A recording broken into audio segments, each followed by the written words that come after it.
नमस्कार विद्यार्थी मित्रांनो, कंबाईन मेंटर ऑफिशियलच्या यूट्यूब चॅनलवरती आपलं स्वागत आहे. आपण आत्ताच जी गट ब पूर्व परीक्षा 2025 झालेली आहे, तर त्याच्यातल्या पॉलिटीच्या प्रश्नांचं विश्लेषण पाहतोय आणि माझ्या हातात हा सेट डी आहे. याच्यातले जे पॉलिटीचे 15 प्रश्न होते तर त्याचं आपण विश्लेषण पाहतोय. सुरुवातीला सांगतो, राऊंड अप पार्ट 1 आणि पार्ट 2 आणि प्रिडिक्शनची पीडीएफ ह्या 3 पीडीएफ मधूनच जवळजवळ 7 ते 8 क्वेश्चन्स रिफ्लेक्ट झालेले आहेत. याशिवाय सीएमओची टेस्ट सिरीज मधून सुद्धा प्रश्न रिफ्लेक्ट झालेले आहेत. आणि सगळ्यात महत्त्वाची गोष्ट म्हणजे आपल्या पुस्तकाच्या बाहेर प्रश्न गेलेला नाही, ही आनंदाची गोष्ट आहे. आता सगळेच म्हणतील मग यम लक्ष्मणच्या बाहेर पण गेलेलं नाहीये, पण मला सांगा 2-3 तासात यम लक्ष्मण तुमचं रिवाइज होणार आहे का? तर पॉलिटी पीवायक्यू पल्स 2-3 तासात रिवाइज होणार आहे आणि त्याचा फायदा झालाय. शेवटी जे एकत्रितपणे कलम दिलेली आहेत ती तुम्हाला परीक्षेच्या अगोदर कमी वेळात वाचण्यासाठी उपयोगी ठरलेली आहेत. तर त्या अँगलनं ते पुस्तक महत्वाचं आहे. गट क साठी जर का तुम्ही घेतलं नसेल तर ते पुस्तक घ्या, वाचा आणि येणारे प्रश्न सोडवा.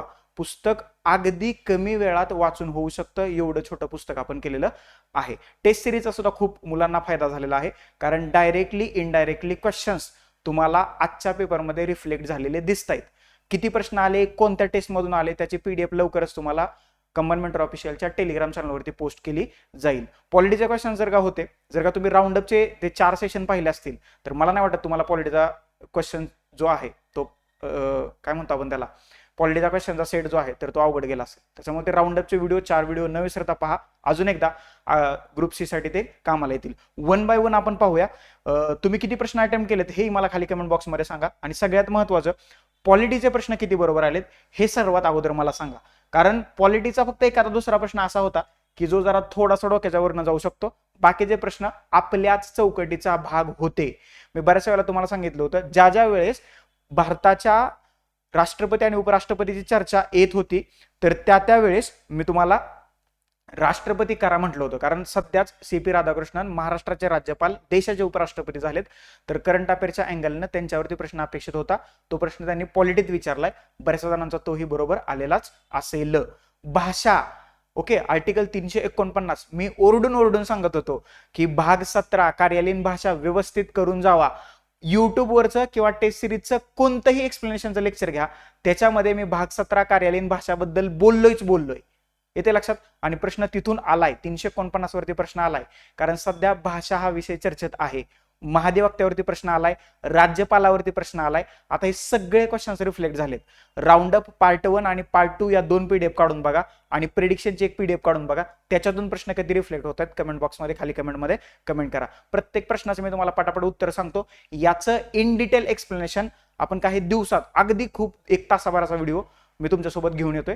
आता फक्त तुम्हाला उत्तर पाहिजे तर उत्तर मी पटापट तुम्हाला सांगतो आणि सोबत आपण त्याचं एक्सप्लेनेशन पाहण्याचाही प्रयत्न करूया. सेट डी आहे हा. डी मध्ये तुम्हाला 51 पासून पुढे जे आहेत तर ते पॉलिटीचे प्रश्न पाहायला मिळतात. ही पीडीएफ तुमच्याकडे उपलब्ध झाली असेल.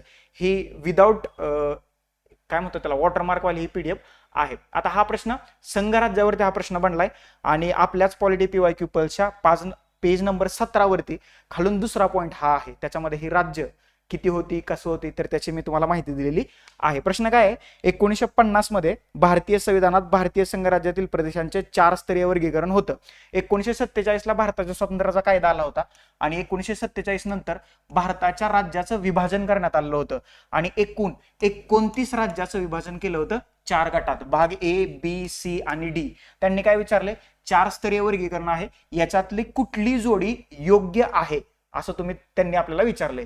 तर भाग ए मध्ये ब्रिटिश भारतातील राज्यपालांचे प्रांत आणि भाग बी मध्ये कायदेमंडळ असलेली संस्थाने, त्याच्यामुळे ए आणि बी या 2 जोड्या चुकीच्या आहेत. पर्याय आपलं उत्तर आहे पर्याय क्रमांक 2, सी आणि डी. सी मध्ये ब्रिटिश भारतातील मुख्य कमिशनरांचे प्रांत आणि डी मध्ये अंदमान आणि निकोबार बेट यांचा समावेश होतोय. याच्यामध्ये 9 राज्य आहेत, याच्यामध्ये 9 राज्य आहेत, याच्यामध्ये 10 राज्य आहेत आणि याच्यामध्ये 1, अशी टोटल 29 राज्यांचं विभाजन आपल्याला या 4 गटात केल्याचं दिसतं. संघराज्याच्या टॉपिक मधला हा प्रश्न आहे. तो तुम्हाला पॉलिटी पीवायक्यू पल्सच्या पेज नंबर 17 वरती तो रिफ्लेक्ट झालाय. पर्याय क्रमांक 2 या ठिकाणी या प्रश्नाचं उत्तर आहे. याच्याबद्दल काही डाऊट नसायला पाहिजे, कारण हा फॅक्च्युअल डाटा आहे, हा तुम्हाला माहितच असायला पाहिजे.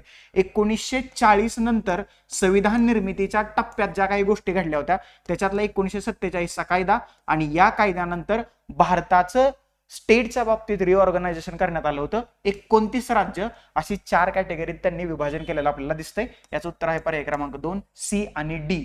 हे आपल्या प्रश्नाचं ह्या दोन जोड्या बरोबर आहेत, त्याच्यामुळे सी आणि डी असा ऑप्शन आहे पर्याय क्रमांक 2 आणि तेच आपल्या प्रश्नाचं बरोबर या ठिकाणी उत्तर आहे. पुढे जाऊया. पुढचा प्रश्न हा 243 किती घटना दुरुस्ती याच्याबद्दल काय तुम्हाला सांगायचं आहे का? 243 73वी घटना दुरुस्ती ओरडून सांगितलं होतं की 74वी घटना दुरुस्ती करायचीच नाहीये, त्याच्यावरती प्रश्नच नाहीये. प्रश्न बनलाय 73व्या घटना दुरुस्तीवरती आणि आर्टिकल 2 प्रश्न सलग 73व्या घटना दुरुस्तीच्या अँगलने आर्टिकलवरती आलेले आहेत. 243 ते 243 ओ ह्या स्थानिक स्वराज्य संस्थांशी संबंधित असणाऱ्या कलमांची यादी तुम्हाला राज्यघटनेत दिलेली आहे. टेस्ट सिरीजला मी याच्यावरती प्रश्न टाकलाय. याचबरोबर विश्लेषण करताना म्हणजे राऊंड अप दोन्ही पीडीएफचं विश्लेषण करताना आणि प्रेडिक्शन मध्ये सुद्धा तुम्हाला या कलमावरती प्रश्न टाकलेले आहेत. खूप जणांना सांगितलं होतं की 74वी घटना दुरुस्ती नाही केली तरी चालेल, त्याच्यावरती प्रश्न येणार नाही. तो प्रश्न आलाच नाही 73व्या घटना दुरुस्तीवरती. म्हणजेच पंचायती राजवरती सलग एकाखाली 1-2 प्रश्न आलेले आहेत. त्याच्यातला पहिला प्रश्न तुमच्या स्क्रीनवरती दिसतोय. काय बघा, भारतीय संविधानातील कलम 243 जी बाबतीत खालीलपैकी कोणतं विधान किंवा विधाने बरोबर आहेत? तर त्यांनी काय विचारले, 243 जी कशाशी संबंधित आहे? तर हे आहे पंचायतीची सत्ता, अधिकार आणि जबाबदाऱ्या. म्हणजेच काय, powers, authority, responsibilities of panchayat. आणि पंचायत हा 73व्या घटना दुरुस्तीचा भाग आहे. अजूनही तुम्हाला सांगतोय, जर का तुम्ही पंचायत राज करत असाल तर 73व्या घटना दुरुस्तीवरती जास्त भर द्या. 74वी घटना दुरुस्ती अजूनही मी तुम्हाला सांगतोय वरून पाहावा, आत डिटेलमध्ये जाऊ नका. सदस्यत्वाची अपात्रता 243 एफ मध्ये सांगितली. हेही लक्षात ठेवा, भविष्यात याच्यावरती प्रश्न बनला तर ते तुम्हाला माहित असायला पाहिजे. पंचायतीची रचना 243 सी मध्ये सांगितलेली आहे. आता याच्यानंतर 243 डी मध्ये आरक्षणाची तरतूद करण्यात आलेली आहे. हे आरक्षण कुठलं? पंचायतीतलं, लक्षात ठेवा. आणि 243 ई मध्ये तुम्हाला काय सांगितलंय? पंचायतीचा कालावधी. तर आपल्याला 243 जी च्या बाबत ओळखायचं होतं. बी पर्याय क्रमांक 2 या ठिकाणी आपल्या प्रश्नाचं उत्तर आहे. याच्याबद्दल तुम्हाला डाऊटच असता कामा नये. फॅक्च्युअल डाटा आहे. आर्टिकल 243 जी पंचायतीची सत्ता, अधिकार आणि जबाबदाऱ्या, पॉवर, अथॉरिटी अँड रिस्पॉन्सिबिलिटीज 243 जी मध्ये येते, हे लक्षात ठेवा. पर्याय क्रमांक 2 आपल्या प्रश्नाचं योग्य उत्तर आहे. पुन्हा त्यांनी जोड्या लावाचा प्रश्न विचारलाय, कलम दिलेले आहेत. आता हा काय प्रश्न म्हणजे पॅटर्न आहे का? सोपा प्रश्न आहे. म्हणजे जर का तुम्हाला येत नसेल तरी सुद्धा तुम्ही या प्रश्नापर्यंत पोहोचू शकताय. सर्वांना माहित आहे ग्रामपंचायत 243 ए, संपला विषय. आता 2 ठिकाणी बघा, ए ला 3 पाहिजे, तर पर्याय क्रमांक 1 आणि पर्याय क्रमांक 2 मध्ये तुम्हाला सलग काय दिसतंय? ए ला 3 दिसतंय. आता इथं राखीव जागा आणि आरक्षणाची तरतूद आत्ताच मी तुम्हाला वरती सांगितलं होतं, बी चं 4. आता बी ला 4 किती ठिकाणी आहे बघा, तर एकाच ठिकाणी. पर्याय क्रमांक 1 या ठिकाणी आपल्या प्रश्नाचं उत्तर आहे. समजलं? पंचायतींच्या निवडणुका 243 के आणि अजून एक मी तुम्हाला सांगितलं होतं 243 के नुसार काय असतं? राज्य निवडणूक आयोग. सांगितलं होतं की नव्हतं? ज्या वेळेस भारताच्या निवडणूक आयोगाची चर्चा करत होतो मी, त्यावेळेस सांगितलं होतं आर्टिकल 243 के. लक्षात ठेवा, राज्य निवडणुका सध्या चर्चेत आहेत राज्यातल्या स्थानिक स्वराज्य संस्थांच्या. तर त्या अनुषंगानं 243 के बद्दल प्रश्न विचारला जाऊ शकतो, विचारलाय. आणि सदस्यांची अपात्रता 243 एफ पर्याय क्रमांक 2 या ठिकाणी आपल्या प्रश्नाचं उत्तर आहे. हे ओरडून सांगितले. 243 के तर मी एवढ्या वेळा सांगितले. 243 के आणि 243 आय हा राज्याचा वित्त आयोग आहे आणि हा राज्याचा निवडणूक आयोग आहे. येते लक्षात? हे असे प्रश्न फिरतात. त्याच्यामुळं फक्त टेस्ट सिरीज लावून तिथं सोडून उपयोग नाही. ज्यावेळेस तुम्ही टेस्ट सिरीजचं विश्लेषण पाहता त्यावेळेस जो मी इतर डाटा सांगतोय ना, तर तो नोट डाऊन करून घेत चला. बऱ्याच जणांनी मला असं म्हटलं की सर थोडंसं कमी विश्लेषण करत जावा, आमचा प्री सोबत मेन साई सिलेबस पूर्ण व्हायला लागलाय. तर जेवढं जास्त विश्लेषण तुमच्यापर्यंत पोहोचवण्याचा मी प्रयत्न करतोय, तर तेवढं सगळं विश्लेषण तुम्ही प्लीज नोट डाऊन करून ठेवा. प्रश्न त्याच्यातून रिफ्लेक्ट होत आहेत. हे कसे रिफ्लेक्ट होत आहेत? हा आजचा क्वेश्चन पेपर तुमच्या डोळ्यासमोर आहे. तुम्ही काढून बघा मागचे लेक्चर्स माझे, तुम्हाला हे 101% त्याच्यामध्ये सापडेल. पर्याय क्रमांक 1 या ठिकाणी आपल्या प्रश्नाचं योग्य उत्तर आहे. पुढचा प्रश्न बघा, आता काय म्हणतोय पुढचा प्रश्न बघूया. क्वेश्चन नंबर डी हा सेट आहे, क्वेश्चन नंबर 54. पुन्हा एकदा इंटरेस्टिंग प्रश्न आहे. आता आजपर्यंत नागरिकत्वावरती प्रश्न विचारला नव्हता बरं. त्याच्यामुळे तो आपल्या चौकटीचा भाग नव्हता. ओके, लक्षात. 5 ते 11 कलम आहेत राज्यघटनेच्या भाग 2 मध्ये. ओके, 5 ते 11 मध्ये नागरिकत्वाच्या तरतुदी करण्यात आलेल्या आहेत, हे लक्षात ठेवा. पहिल्यांदा म्हणजे गेल्या 2-3 वर्षाचा जर का आढावा घेतला तर नागरिकत्वावरचा हा पहिला प्रश्न आहे आणि कलम 8 बद्दल त्यांनी विचारलेलं आहे. कलम 8 मध्ये कशाचा उल्लेख आहे बघा, इथं 2 ठिकाणी पाकिस्तान आहे आणि बऱ्याचशा जणांनी ह्या 2 पैकी एक पर्याय निवडलेला आहे. आता संसद कायद्याद्वारे नागरिकत्वाच्या अधिकाराचं नियमन करेल हे कलम 11 आहे, त्याच्यामुळं हे तर काय उत्तर येणारच नाही. तर हे पाकिस्तान सुद्धा नाहीये, वरचं पण पाकिस्तान नाहीये आणि खालचं पण पाकिस्तान नाहीये. पर्याय क्रमांक 2 याचं उत्तर आहे भारताबाहेर राहणाऱ्या भारतीय वंशाच्या काही विशिष्ट व्यक्तींचं नागरिकत्वाचे अधिकार हे जे आहेत तर ते कलम 8 मध्ये तुम्हाला देण्यात आलेले आहेत. याचबरोबर पाकिस्तानातून भारतात स्थलांतर झालेल्या काही विशिष्ट व्यक्तींच्या नागरिकत्वाचा अधिकार जे आहेत तर ते कलम तुम्हाला 6 मध्ये देण्यात आलेले आहेत, हे लक्षात ठेवा. आणि पाकिस्तानात स्थलांतरित झालेल्या काही विशिष्ट व्यक्तींचे नागरिकत्वाचे अधिकार तुम्हाला कलम 7 मध्ये देण्यात आलेले आहेत. आणि नागरिकत्वासंबंधी कायदे बनवण्याचा अधिकार फक्त आणि फक्त भारताच्या संसदेला आहे, तो कलम 11 नुसार देण्यात आलेला आहे. तर याचं हे उत्तर चुकीचं आहे. पर्याय क्रमांक 2 आपल्या प्रश्नाचं योग्य उत्तर आहे. आलं लक्षात. पहिल्यांदा हा नागरिकत्वावरचा प्रश्न विचारलाय, परंतु हा इन डिटेल इन डेप्थ विचारलेला नाहीये. त्याच्यामुळे हा प्रश्न तुम्ही भाग, कलमे आणि परिशिष्ट या आपल्या चौकटीच्या टॉपिक मध्ये टाकू शकता. कारण कलम 8 मध्ये काय दिलंय हे कलमामध्ये आपण सांगितलंयच ना, पॉलिटी PYQ पल्सच्या सर्वात शेवटी अगदी कलम 1 ते कलम 395 तशी 450 पेक्षा जास्त कलम आहेत, सगळ्यांची यादी तुम्हाला एकाच ठिकाणी दिली आहे. त्याच्यामुळे ते पाहून घ्या. हा कलमात प्रश्न जातो ना की नागरिकत्वात. म्हणजे जात असेल तर नागरिकत्वात घ्या, नसेल तर तुम्हाला नागरिकत्वात टाकायचा तर कलमात जातोय, कारण त्यांनी डायरेक्टली विचारले कलम 8 काय आहे.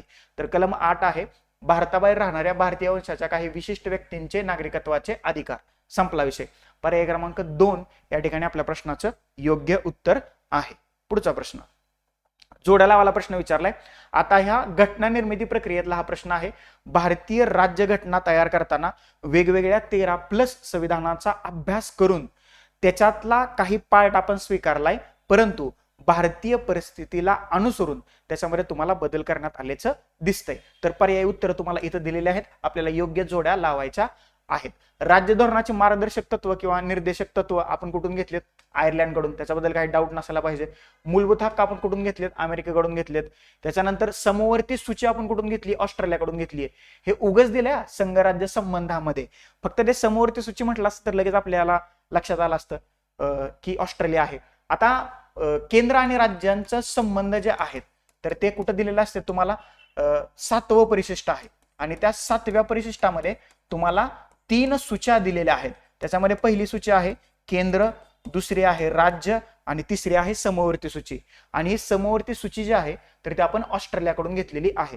थोडंसं फास्ट होतं, आय नो व्हेरी वेल, परंतु फक्त तुम्हाला मी उत्तर सांगण्याचा प्रयत्न करतो. एक्सप्लेनेशन आपण इन डिटेल मध्ये, माझ्यावरती विश्वास ठेवा, तसं अगोदर ठेवता आलं, नंतर आपण इन डिटेल मध्ये पाहूया.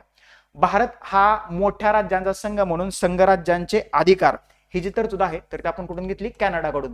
तर याचं उत्तर आहे पर्याय क्रमांक 4. ए ला 3, बी ला 5, सी ला 1 आणि डी ला 2. आलं लक्षात इथपर्यंत? अजून एकदा सांगतो. राज्य धोरणाचे मार्गदर्शक तत्व आयर्लंड, मूलभूत हक्क USA, समवर्ती यादी म्हणजे समवर्ती सूची ऑस्ट्रेलिया आणि भारत हा मोठ्या राज्यांचा संघ म्हणून संघराज्याचे अधिकार कॅनडा. लक्षात ठेवा, राज्यपालाच्या नियुक्ती संबंधी अमेरिका आणि कॅनडा याच्यातला जो फरक आहे ना तो करून ठेवा. माझं प्रिडिक्शन आहे पुढच्या वेळेस त्याच्यावरती प्रश्न येण्याची शक्यता आहे. राज्यपाल, हे लक्षात ठेवा, राज्यपाल कॅनडा आणि अमेरिका याच्यातल्या नियुक्ती आणि पदाबाबत जी तरतूद आहे आणि इथंच एक 1935च्या कायद्यातून हे पद स्वीकारलेलं आहे. एक राज्यपाल म्हटलं की 1935चा कायदा, कॅनडा आणि अमेरिका या 3 गोष्टी लक्षात ठेवा. ग्रुप सी ला किंवा भविष्यात कधीतरी मेन्सला तुम्हाला त्याच्यावरती प्रश्न रिफ्लेक्ट झालेला दिसेल. ओके, आलं लक्षात? समजलं? पुढचा प्रश्न क्वेश्चन नंबर 56 आहे. आता हा थोडासा इंटरेस्टिंग प्रश्न आहे, कारण सध्या महाराष्ट्राचं मुख्यमंत्री पद किंवा बिहारचे इलेक्शन आणि बिहारचं मुख्यमंत्री पद आणि नितीश कुमारांना सर्वाधिक वेळा ग्रहण केलेलं मुख्यमंत्र्याचं पद, यामुळं कुठल्या तरी राज्यावरती प्रश्न येणं अपेक्षित होतं मुख्यमंत्र्यांच्या, तर तो प्रश्न ते रिफ्लेक्ट झालाय. त्यांनी महाराष्ट्राच्या मुख्यमंत्र्यांबद्दल प्रश्न विचारलाय. सप्टेंबर 2025 पर्यंत सर्वाधिक काळ मुख्यमंत्री म्हणून खालीलपैकी कोण राहिलेलं आहे. आता सर्वात कमी वेळ कोण राहिलेला आहे हे आपल्याला माहितच आहे. आत्ताचे समकालीन मुख्यमंत्री देवेंद्र फडणवीस हे 3 दिवस म्हणजेच 80 तास मुख्यमंत्री पदावरती राहिलेले आहेत आणि सर्वाधिक कमी काळ मुख्यमंत्रीपदी राहिलेले देवेंद्र फडणवीस आहेत. पण त्यांनी असं विचारलंय सर्वाधिक काळ महाराष्ट्राच्या मुख्यमंत्री पदावरती राहिलेले मुख्यमंत्री कोण आहेत, तर त्याचं नाव आहे वसंतराव नाईक. आता हे वसंतराव नाईक जे आहेत तर ते 11 वर्ष पदावरती होते. म्हणजे 1963 पासून 1975 पर्यंत ते पदावरती राहिलेले आहेत. किती वर्ष हा कार्यकाल आहे, जवळजवळ 11 वर्ष. आणि ते आपल्या प्रश्नाचं उत्तर आहे पर्याय क्रमांक 4, 11 वर्ष. आणि सर्वात कमी विचारलं तर 80 तास किंवा 3 दिवस ते कोण राहिलेले आहेत, देवेंद्र फडणवीस. महाराष्ट्राचे सर्वात यंगेस्ट मुख्यमंत्री राहिलेले आहेत शरद पवार. वयाच्या 38व्या वर्षी ते मुख्यमंत्रीपदी विराजमान झालेले होते, सर्वात तरुण मुख्यमंत्री महाराष्ट्राचे. आणि त्याच्यानंतर दुसऱ्या क्रमांकावरती आहेत देवेंद्र फडणवीस, ते सर्वात महाराष्ट्राचे द्वितीय तरुण मुख्यमंत्री राहिलेले आहेत. समजलं. या प्रश्नाचं उत्तर पर्याय क्रमांक 4, वसंतराव नाईक. वसंतराव नाईक यांच्या जन्मदिनानिमित्त एक दिवस सेलिब्रेट केला जातो. त्याचं उत्तर खाली मला कमेंट बॉक्समध्ये कमेंट करा. किती जणांच्या लक्षात आहे आपण पाहूया. ओके, पर्याय क्रमांक 4 या प्रश्नाचं उत्तर आहे. पुढचा प्रश्न इंटरेस्टिंग प्रश्न होता. एकच मिनिट. मुख्यमंत्र्याचा झाला. कोणती कथने भारतीय संविधानाच्या अनुच्छेद 20शी संबंधित आहेत. ओके, विश्लेषणामध्ये मी तुम्हाला सांगितलं होतं फंडामेंटल राईट्स करत असताना आर्टिकल 21 करायचं आहे, त्याच्याशी संबंधित खटले करायचे आहेत. आणि सध्या इमर्जन्सीच्या प्रोव्हिजन्स चर्चेत आहेत. तर 20 आणि 21 ही 2 कलम महत्वाचे आहेत. ही कधीही निलंबित होत नाहीत, हे लक्षात ठेवा. 20 आणि 21. आणि प्रश्न आलेला आहे 20 बद्दल. 20शी संबंधित असणाऱ्या तरतुदी आपल्याला या ठिकाणी शोधायच्या आहेत. आता बघा, तर याचं उत्तर आहे बी आणि सी, पर्याय क्रमांक 2. आता एकाच अपराधाबद्दल एकापेक्षा अधिक वेळा कोणत्याही व्यक्तीवर खटला चालवला जाणार नाही आणि तिला शिक्षा दिली जाणार नाही, हे लक्षात ठेवा.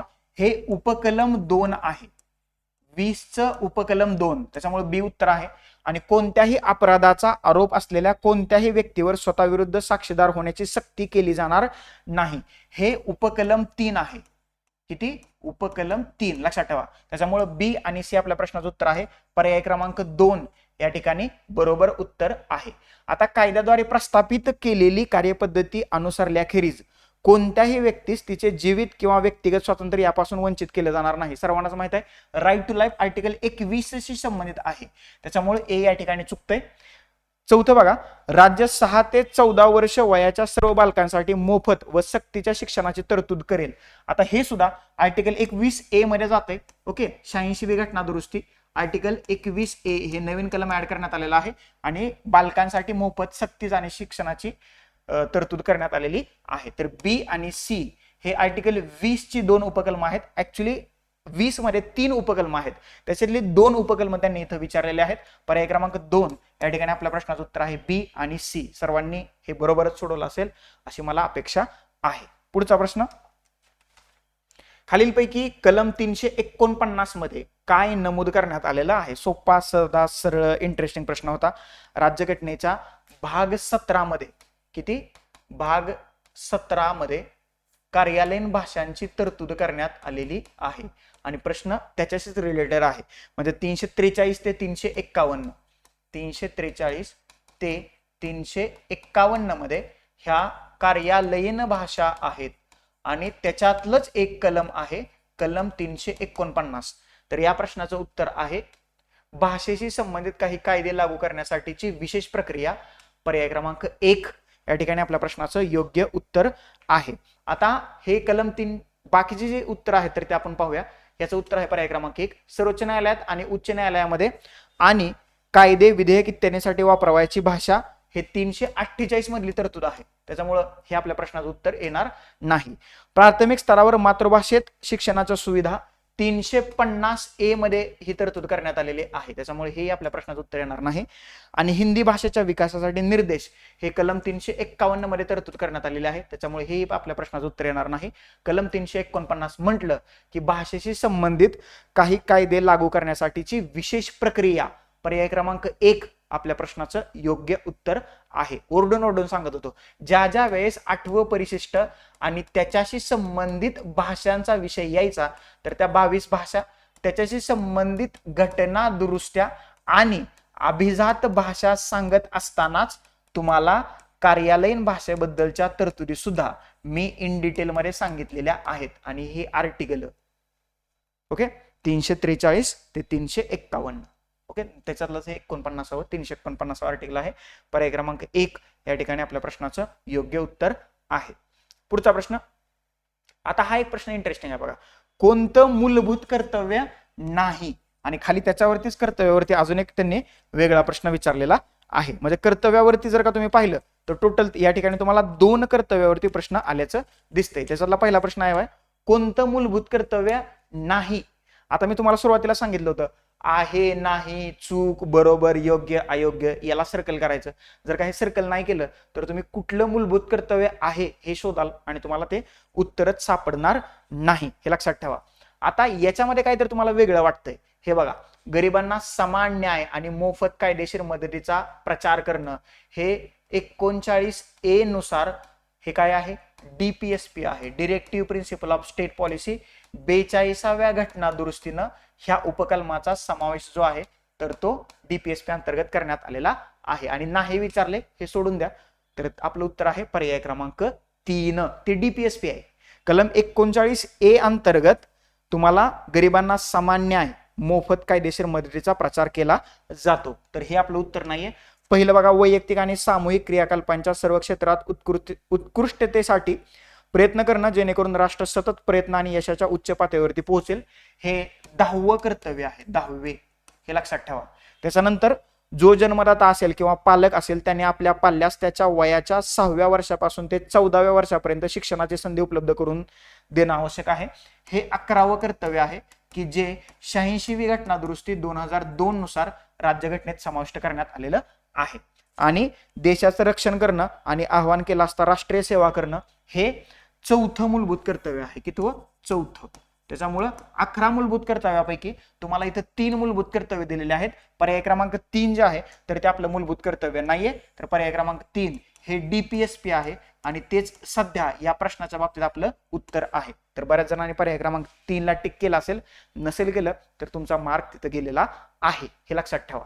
पुढचा प्रश्न, राज्यपालांच्या संदर्भात राज्यपाल हॉट टॉपिक होता, कारण भारताचे तत्कालीन राज्यपाल CP राधाकृष्णन आता देशाचे उपराष्ट्रपती झालेत. त्या अनुषंगानं करंट ओरिएंटेड त्यांच्यावरती प्रश्न येणे अपेक्षित होतं, परंतु त्यांनी तो प्रश्न पॉलिटिक कन्वर्ट केलाय आणि उपराष्ट्रपतीवरती प्रश्न विचारलाय. परंतु साहजिकच होतं, कारण उपराष्ट्रपती सध्या चर्चेत आहेत, कारण जगदीप धनखड यांनी दिलेला राजीनामा आणि CP राधाकृष्णन यांची उपराष्ट्रपती म्हणून झालेली नेमणूक, ह्या 2 गोष्टी चर्चेत होत्या आणि त्याचा संदर्भ डिरेक्टली महाराष्ट्रासोबत होता, त्याच्यामुळं उपराष्ट्रपती चर्चेत होता. बघा, राज्यपालांच्या संदर्भात खालीलपैकी कोणते विधाने चुकीची आहेत. चुकीचेला सर्कल केलं असेल तुम्ही पेपरवरती, नसेल केलं तर करत चला, 11 तारखेला करा. चुकीचे असणारी विधानं आपल्याला या ठिकाणी शोधायचे. बघा, कलम 158 नुसार राज्यपाल राष्ट्रपतींच्या मर्जीनुसार पदावरती राहतील, तर चुकलं इथं. कलम 158 मध्ये नाहीये, तर कलम 156 मध्ये कालावधी देण्यात आलेला आहे.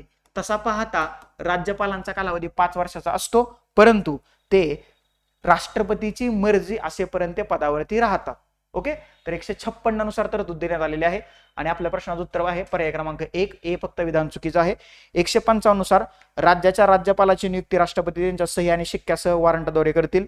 154 नुसार राज्याची कार्यकारी शक्ती राज्यपालाकडे असेल आणि ती त्यांच्याकडून थेट किंवा या संविधानानुसार त्यांच्या अधीनस्थ अधिकाऱ्याद्वारे वापरली जाईल. 155, 154 आणि 163 राज्यपालांना मदत करण्यासाठी आणि सल्ला देण्यासाठी मुख्यमंत्री यांच्या नेतृत्वाखालील एक मंत्रिमंडळ असेल. B, C आणि D बरोबर आहे, असा काय ऑप्शन नव्हता बरोबरचा, तर पर्याय क्रमांक 1 ए विधान फक्त चुकीचं आहे आणि तेच या ठिकाणी आपल्या प्रश्नाचं योग्य उत्तर आहे. फक्त ए चुकीचं आहे. लक्षात, सर्वांनी 1ला टिक मार्क केला असेल, 1चा गोळा आहे तर तो भरीव केला असेल, आणि जर का नसेल केला तर तुमचे मार्क्स गेलेले आहेत. पॉलिटी तसं पाहिलं तर सोपं होतं. रिव्हिजन म्हणजे सगळे मला म्हणत होते वन डे रिव्हिजन. मी म्हटलं वन डे रिव्हिजन नको, आपण 7-8 तासाचे लेक्चर अपलोड करूया की ज्याच्यामुळे मुलांना फायदा होईल. आणि ते 8 तासाचे जे 4 लेक्चर्स आहेत ना, त्याच्यातनं किती प्रश्न रिफ्लेक्ट, त्या विश्लेषणातून किती प्रश्न रिफ्लेक्ट झाले, एकदा तुम्ही खाली मला कमेंट बॉक्समध्ये कमेंट करून सांगा. आता हा तर प्रश्न प्रिडिक्शनच्या त्या ह्याच्यामधून राऊंडअपच्या पीडीएफ मधून आहे असा आलाय. हा PYQ आहे, PYQ. ओके, 168 कशाबद्दल आहे?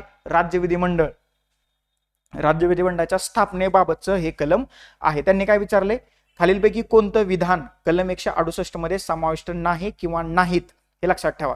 आता त्यांनी इथं बघा डायरेक्ट विधान डी वरती या. प्रत्येक राज्याच्या विधानसभेत राज्यातील प्रादेशिक मतदारसंघातून थेट निवडणुकीद्वारे निवडलेले 500 पेक्षा जास्त आणि 60 पेक्षा कमी नसलेले सदस्य असतील. ओके, म्हणजे 60 ते 500 दरम्यान विधानसभेची रचना आहे. आणि विधानसभेची रचना किती मध्ये आहे? कलम 170 मध्ये. आणि ते चुकीचं आहे. आपल्याला एकच विधान बाजूला काढायचं होतं. पर्याय क्रमांक 2 या ठिकाणी आपल्या प्रश्नाचं उत्तर आहे. बाकीच्या सगळ्या तरतुदी ज्या आहेत तर त्या कलम 168 मध्ये करण्यात आलेल्या आहेत. प्रत्येक राज्यासाठी एक कायदेमंडळ असेल ज्यामध्ये राज्यपाल असतील. जिथे राज्याच्या कायदेमंडळाची 2 सभागृह असतील तिथं एक विधान परिषद आणि दुसरं विधानसभा म्हणून ओळखलं जाईल. आणि जिथं एकच सभागृह असेल तिथं विधानसभा म्हणून ओळखलं जाईल. मागच्या वेळेस त्यांनी प्रश्न विचारताना विधानसभेच्या ऐवजी विधान परिषद टाकलं होतं आणि ते वाक्य आपलं चुकीचं होतं मागच्या वर्षी प्रश्न. आणि आता त्यांनी विधानसभा बरोबर दिले. A, B आणि C या 3 वाक्याचा समावेश कलम 168 अंतर्गत करण्यात आलेला आहे. डी चा करण्यात आलेला नाहीये. आणि ते आपल्या प्रश्नाचं उत्तर आहे पर्याय क्रमांक 2. समजलं? एवढं साधं सोपं सरळ होतं. कलम 170 मध्ये विधानसभेच्या रचनेची तरतूद करण्यात आलेली आहे. ओके, पुढचा प्रश्न.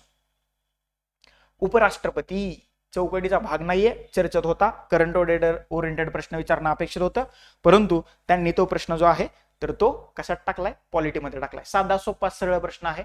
उपराष्ट्रपतीची, व्हाईस प्रेसिडेंट ऑफ इंडिया, पात्रतेबद्दल अयोग्य कथन ओळखायचं आहे. पहिले कथन आहे भारताचा नागरिक असावा, त्याच्याबद्दल डाऊटच नाहीये. 45 वर्ष असतं की 35 वर्ष असतं? तर ते 35 वर्ष असतं. बी चुकलं. लोकसभेचा म्हटलं इथं, त्याला काय राष्ट्रपती व्हायचं नाही, त्याला उपराष्ट्रपती व्हायचा आहे. तर तो राज्यसभेचा सदस्य म्हणून निवडून येण्यास पात्र असावा. सी चुकीचं. अयोग्य विधान निवडायचं होतं. बी आणि सी. पर्याय क्रमांक 1 या ठिकाणी आपल्या प्रश्नाचं उत्तर आहे. म्हणजे हा प्रश्न काय खूप अवघड नाहीये, त्याच्यामुळे म्हणजे कोणाचा चुकलाच नसेल. मला वाटतं चुकून जरी चूक म्हणलं तरी चुकला नसेल, कारण 45 वर्ष क्रायटेरियाच नाहीये कुठं. 18 वर्ष, 21 वर्ष, 25 वर्ष, 30 वर्ष आणि 35 वर्ष हेच क्रायटेरिया आहेत. 45 वर्ष आणले कुठून तुम्ही, त्याच्यामुळे ते चुकले. आणि लोकसभेचा नाहीये.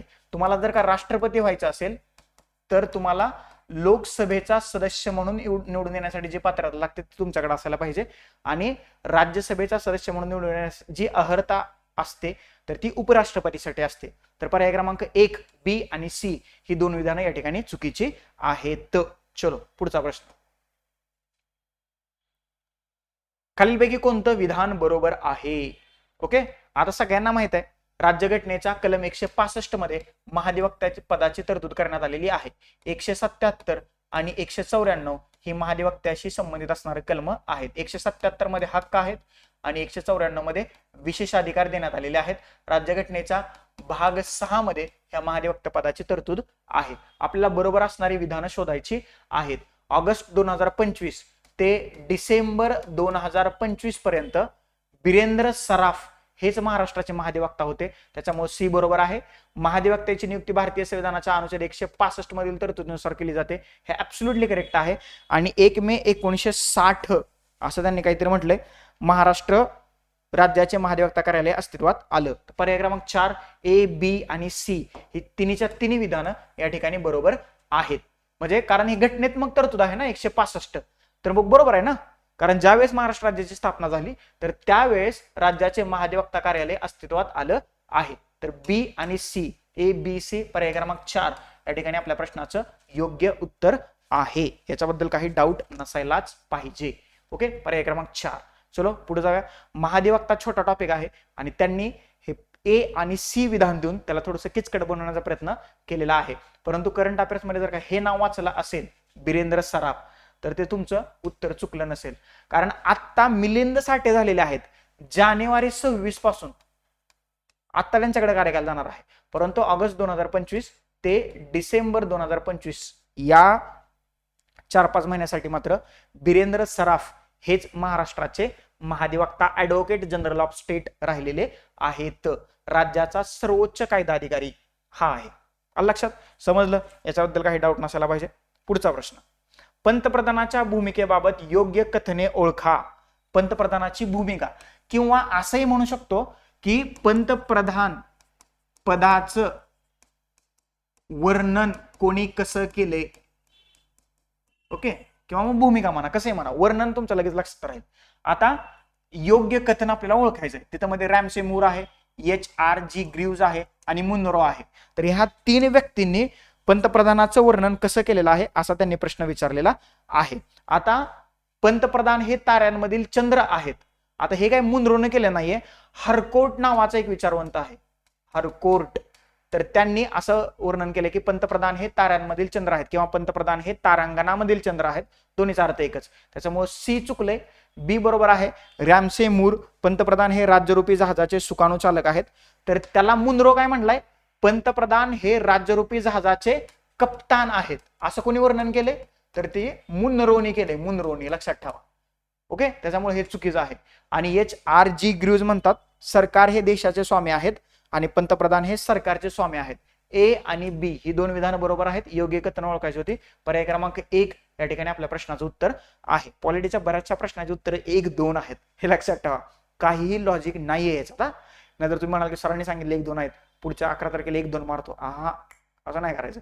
मी काय म्हटलंय, लॉजिक त्याच वेळेस लागतं की ज्यावेळेस तुम्ही अभ्यासात मॅजिक केलं असेल. आणि ज्यांनी अभ्यासात मॅजिक क्रिएट केले ना, राऊंडअप असेल, टेस्ट सिरीज असेल, प्रेडिक्शन असेल, पॉलिटी PYQ पल्स पुस्तक असेल, त्याच्या बाहेर पॉलिटीचा प्रश्न गेलाच नाही. म्हणजे 2-3 तासात जर का तुमचे 15 प्रश्न, म्हणजे 2-3 तासाच्या पॉलिटीच्या अभ्यासात जर का तुमचे 15 प्रश्न बरोबर येत असेल तर ग्रेट आहे. आलं लक्षात, समजलं. 1 या प्रश्नाचं योग्य उत्तर आहे. आणि पॉलिटीचा 15वा आणि शेवटचा प्रश्न इंटरेस्टिंग प्रश्न आहे. बघा काय म्हटलंय, कर्तव्यावरती हा दुसरा प्रश्न आहे. भारतीय संविधानाच्या खालीलपैकी कोणत्या कलमात आणि भागात मूलभूत कर्तव्य समाविष्ट आहेत? आता त्यांनी कलम विचारले. राज्यघटनेत 42वी घटना दुरुस्ती 1976 नुसार स्वर्णसिंग समितीच्या शिफारशींवर घटना दुरुस्ती करण्यात आली होती आणि त्यानुसार 10 मूलभूत कर्तव्याचा समावेश करण्यात आला होता. सध्या 11 मूलभूत कर्तव्य राज्यघटनेत समाविष्ट करण्यात आलेली आहेत. 11वं कर्तव्य 86वी घटना दुरुस्ती 2002 नुसार शिक्षणाशी संबंधित असणारं कर्तव्य आहे. तर राज्यघटनेच्या कलम 51 भाग 4A मध्ये मूलभूत कर्तव्य आहेत. याच्या अगोदर त्यांनी मूलभूत कर्तव्याचा भाग विचारला होता, आज त्यांनी कलम विचारले, उद्या त्या मूलभूत कर्तव्याची संबंधित घटना दुरुस्ती विचारते. ही हायरार्की आयोगाची, याच्या बाहेर आयोग जात नाही, हे लक्षात ठेवा. राऊंडअप मी डिस्कशन करताना सांगितलं होतं, हे लेक्चर बघा, तुम्हाला 101% एक्झाम मध्ये फायदा होईल आणि झालाय. प्रिडिक्शनचा एक मी PDF दिली आहे, त्याच्यामध्ये 60 प्रश्न आहेत, त्याच्यातनं 4-5 प्रश्न रिफ्लेक्ट झालेले आहेत. आणि पुस्तकात मी नाव नाही घेत, पुस्तक तुमच्या हातात आहे, त्याच्यातनं बघा. जशी विधानं आहेत तशी विधानं तुम्हाला इथे दिसत आहेत. त्यामुळं ते पुस्तक जर का तुम्ही वाचलं नसेल तर पुस्तक घ्या, वाचा आणि त्याच्यात जे काय तुम्हाला एक्सरसाइज करायला सांगितलेले आहेत तर ते करण्याचा प्रयत्न तुम्ही करायचा आहे. तर पॉलिटीच्या 15 प्रश्नापैकी तुमचे मॅक्झिमम 15 पैकी 15 बरोबर आले असतील असा मला दृढ विश्वास आहे. ओके, लवकरच कंबाइनमेंटर ऑफिशियलच्या प्लॅटफॉर्म्सवरती आपल्या काही बॅचेस सुरू होत आहेत, त्याचाही तुम्हाला नक्कीच फायदा होईल. तुर्तास आता आपण इथं थांबूया. जास्तीत जास्त मार्क्स आले असतील. पेपर पाहिजे तेवढा तसा सोपा नव्हता, त्याच्यामुळे जर का तुम्हाला आवड गेला असेल तर पेपर अवघड आहे असं मानून चला, लक्षात ठेवा. ना तर शेजारच्याला सोपा गेलाय, तुम्हाला अवघड गेलाय, तुम्ही मोकार टेन्शन मध्ये, असं टेन्शन घेऊ नका. पेपर मागच्या वर्षीसारखा सोपा नव्हता, ही गोष्ट लक्षात ठेवा. कारण पेपरमध्ये लेंदीनेस जो आहे, म्हणजे मॅथ्सचे प्रश्न तुम्ही बघितले असतील, इकॉनॉमिक्सचे प्रश्न तुम्ही बघितले असतील तर ते वाढलेलं आहे. फॅक्च्युअल डाटा बरोबर कन्सेप्च्युअल क्लॅरिटी असणं सुद्धा गरजेचं आहे, इव्हन पॉलिटीच्या प्रश्नात सुद्धा, हे लक्षात ठेवा. त्याच्यामुळं पेपर तुम्हाला जर का थोडा अवघड गेला असेल तर टेन्शन घेऊ नका, पेपर सगळ्यांनाच अवघड गेला. आता लोक सांगतील की मला सोपा गेलाय ह्यान त्या, असं काही नसतं होत. आलं लक्षात, समजलं. याचबरोबर CMOचे जे काही नवीन उपक्रम आहेत त्याच्यामध्ये सुद्धा सहभागी व्हा, त्याचा तुम्हाला फायदा झालाय हे मान्य करा, कमेंट बॉक्समध्ये लिहा. तुर्तास आता आपण इथं थांबूया. थँक्यू सो मच, धन्यवाद मित्रांनो. नेक्स्ट लेक्चरमध्ये आपण भेटूयाच.